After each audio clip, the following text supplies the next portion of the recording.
15 আসনের এমপি মনোনীত প্রার্থী এস এম ফজলু ভাইয়ের র্যালি শুরু হয়েছে আজকে 16 ডিসেম্বরের উপলক্ষ করে ইব্রাহিমপুর পোলপাড় থেকে। লাখো শহীদের রক্তে অর্জিত স্বাধীন এই বাংলাদেশের যত শহীদ হয়েছে সকল শহীদদের রোহের আত্মা মাগফিরাত কামনা করে এবং বিজয় দিবসকে সামনে রেখে আজকের এই বিজয় র্যালি অনুষ্ঠিত হয়েছে। ইসলামী আন্দোলন বাংলাদেশ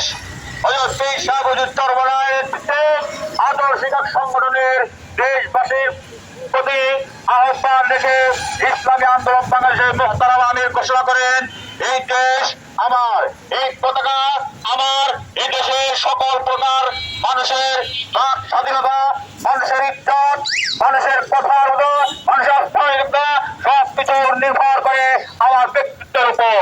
ইসলামী আন্দোলন বাংলাদেশ চায় ইসলামী আদর্শিক সংগঠনের আদর্শিক বাংলাদেশ গঠন করা।